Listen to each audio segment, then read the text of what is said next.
Salam Rahayu, kembali lagi di 88 AK Channel. Saya Riko Surya, dimana di konten sebelum itu saya telah menjelaskan bagaimana sih proses terjadi astral projection, astral vision, dan hubungannya ataupun korelasinya dengan jalur sumsumna, kundalini, dan juga cakra-cakra tubuh. Nah, di sini saya bersama Kang Luki. Beliau udah mempraktekkan secara langsung ya teman-teman, mempraktekkan cara bagaimana itu pola olah napas segitiga yang bisa mendongkrak jalur energi tubuh, sekaligus juga fungsinya itu menggunakan liontin kristal itu untuk membantu membooster, menstabilisasi energi tubuh kita agar selaras dengan apa ya, tentunya dengan energi di luar tubuh kita. Gitu kira-kira teman-teman. Silakan Kang Luki, coba dijelaskan apa sih pengalaman nih waktu terjadi kebangkitan kundalini itu sendiri, sehingga bisa vision. Nah, oke. Saya jelasin pengalaman saya ya, pertama kali kayak mempraktekkan napas segitiga gitu. Yang saya alamin tuh kayak kebangkitan kundalini, ada aliran energi mengalir dari tulang ekor ke atas. Cuman yang saya alami itu kayak macet gitu di bagian apa? Pundak berarti ya. Tengkuk belakang ini ya. Sebelah tengkuk. Kebukanya ketika saya terus-terusan mengolah napas segitiga yang diinstruksikan tersebut sama olahraga seperti itu. Nanti lama-lama seiring berjalannya waktu, si aliran yang tersendat itu kebuka, naik ke atas kepala, ya tepatnya di area korteks. Iya, area korteks belakang kepala. Nah, di situ macet lagi.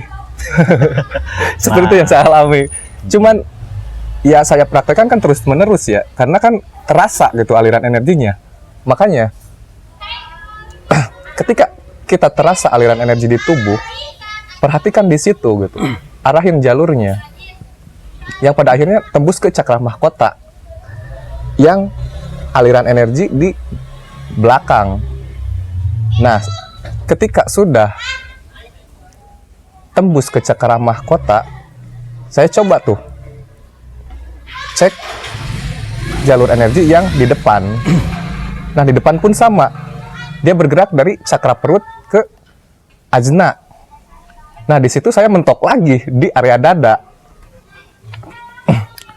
Ya, kemudian saya melakukan cara yang sama gitu, seperti cara yang saya lakukan buat dari yang awal. Iya, yang awal tepatnya ya. Ya seperti itu, sampai menembus ke ajna, terasa alirannya gitu. Nah, dari saat itu, baru saya bisa melakukan vision gitu. Nah, jadi seperti gitu. Itu, Pak. Iya. Nah, teman-teman, jadi gitu ya pengalamannya Kang Luki nih dalam mendongkrak energi tubuhnya sendiri. Betul. Jadi intinya kita itu harus ada juga power dari diri kita masing-masing. Itu sangat penting. Nah, adapun juga ini kan di tim AK itu ada juga program untuk operasi astral. Dalam artian begini loh, operasi astral itu tuh hanya membenahi jalur energi. Tapi nanti deh di sesi berikutnya saya jelaskan apa sih itu. Pokoknya spillnya seperti itu. Nah, intinya yaitu harus ada semangat hidupnya dulu sendiri. Dilatih terus-menerus. Jadi tanpa ada latihan olah napas, ya kita juga susah. Nggak bisa untuk mendorong terus gitu. Ibaratnya kan mobil nih mogok. Jadi kita tuh hanya starting awal gitu loh. Untuk starter, terus, nah begitu langsung. Mesin lah, hidup mesinnya maksudnya itu.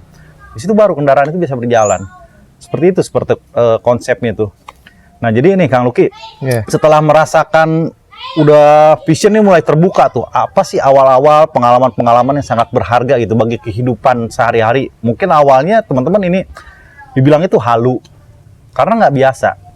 Vision yang kita alami itu tidak biasa seperti yang kehidupan nyata sehari-hari. Tapi itu semakin kita menerima, itu malah akan berkorelasi sebetulnya itu dengan kehidupan nyata kita masing-masing gitu loh. Nah, ini apa sih pengalaman berharga ini setelah terbukanya vision ya? Coba Kang Luki deh, coba dijelasin. Nah, pas awal pertama saya kebuka vision tuh ya, yang saya lihat tuh kayak gelombang sama pola-pola dasar geometri. Nah, saya juga nggak ngerti itu apaan gitu kan. Saya malah nyari-nyari sosok gitu. Ternyata yang vision yang saya lihat tuh ya seperti itu gitu. Ketika saya cari tahu, ternyata hal itu tuh berkorelasi gitu dengan ilmu fisika terkait dengan gelombang, frekuensi dan vibrasi gitu. Nah, inilah basic dasarnya Kang Luki itu sebetulnya itu bisa melihat pola gelombang frekuensi. Itu. Jadi beda kalau pemesnya kan lihatnya itu langsung ke sosok ataupun pemandangan view. Nah, Kang Luki itu lebih ke jalur-jalurnya. Makanya saat ini dari berawal terus itu latihan terus. Nah, Kang Luki pun akhirnya bisa memilah dan memilih jenis kristal tertentu yang memang dibutuhkan tubuhnya gitu loh. Nah, dari situlah dia tuh udah mulai bisa merasakan jalur-jalur energi orang lain. Oh, tersumbatnya di area ini gitu loh, ataupun di belakang atau di kepala. Nah, beliau ini bisa merasakan. Artinya sebagai apa? Sebagai seperti receiver gitu loh, penerima sinyal. Nah, tubuhnya itu seperti itu, tapi lebih ke jalur-jalur energi dan frekuensi. Bukan ke organ fisik ya, beda ya. Beda halnya dengan organ fisik, itu beda, sangat beda sekali. Karena ini kita berbicara jalur energi tubuh. Gitu, teman-teman. Nah, kalau nih banyak kan manfaatnya setelah terbuka vision gitu di perubahan hidup. Intinya itu, hidup tuh jadi lebih luas pandangannya ataupun lebih asik gitu loh menjalani hidup tuh. Seperti apa nih kira-kira? Yang saya rasakan sih kayak ngikutin ini aja, kayak lebih ke ngikutin alur semesta aja, jadinya tuh nggak nabrak alur. Jadi selalu muncul kayak clue-clue, kayak puzzle lah gitu, yang berkorelasi dengan kehidupan saya gitu. Jadi kalau misalkan dapat suatu masalah gitu, clue itu muncul gitu sebagai solusi yang kita harus pecahkan sendiri. Nah, contohnya clue-nya apa tuh? Kayak waktu itu kunci kali ya? Iya, kunci itu tuh. Jadi bisa dijelasin nggak Kang Luki gimana tuh cara waktu apa? Suruh nemuin kunci sebetulnya itu? Yang masalah kunci itu, ya sebenarnya saya pengen ketawa sendiri sih. Pada saat itu saya kayak mengalami suatu kehampaan gitu. Ngerjain ini salah gitu, ngerjain itu salah. Cuman rasanya tuh lain gitu, bukan ini gitu. Selalu ngerasa hampa gitu kan. Nah, tiba-tiba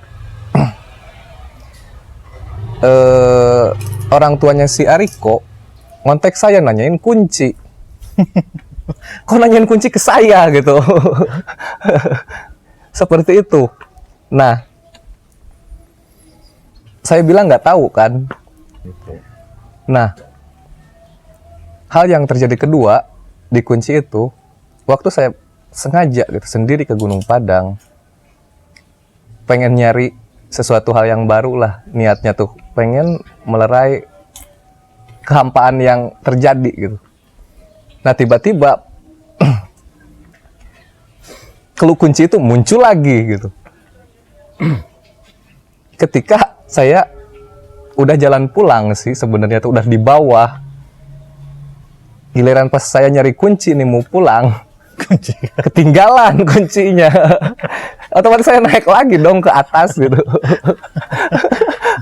Jadi bener-bener seru banget gitu. Ya akhirnya saya nyari tahu gitu kan. Ini tuh apaan sih kuncinya tuh. Ya ternyata balik lagi ke diri sendiri. Kayak memahami diri sendiri. Seperti itu teman-teman yang saya alami. Ya, begitu. Terima kasih Kang Luki atas testimoni ataupun hasil yang mengalami praktek mengalami langsung. Iya. Jadi kuncinya tadi tuh clue-nya itu adalah kunci. Clue-nya itu ya, kunci, nyari kunci. Ternyata kunci itu udah dalam diri. Dan Kang Luki waktu itu sering sharing sama saya kan. Jadi beliau ini kuncinya itu adalah selama ini ternyata dalam hidupnya tuh selalu mengabaikan, pengabaian. Nah, pengabaian di sini tuh kita nggak usah berpikir terlalu jauh. Contoh kecil. Kita ini pengen bakso aja deh, simpelnya gitu. Tapi karena kita tuh terlalu sibuk ataupun terlalu apa gitu loh. Padahal kan bakso, mohon maaf gitu ya, bukan merendahkan, itu harganya kan tidak seberapa. Semua orang pun mampu membeli, tapi ini malah tidak dihiraukan sama Kang Luki. Nah, kayak gitu-gitu. Nah, setelah hal-hal itu dilakukan, Dilakukan dalam artian ya ketika diri ini pengen bakso, beli bakso. Beda sih ya rasa dorongan itu. Ini hanya berlaku bagi orang-orang yang telah mengalami fase seperti ini. Itu maka akan paham. Ini mana kepingin ego ataupun ini memang tubuh kita yang sedang meresponnya pingin gitu. Nah dari situlah mulai hal-hal terkecil dulu sama Kang Luki itu tidak diabaikan lagi tapi dilakukan. Itu adalah bentuk rasa syukur kepada diri sendiri, teman-teman. Jadi yang didapat oleh Kang Luki itu karena selama ini adalah kunci pengabaian diri. Setelah beliau ini menemukan kunci tersebut, langsunglah berubah dari cara pola pikir dan juga cara perilakunya. Gitu teman-teman. Mungkin sesi kali ini kita sudahi dulu. Sekian dan terima kasih. Salam Rahayu.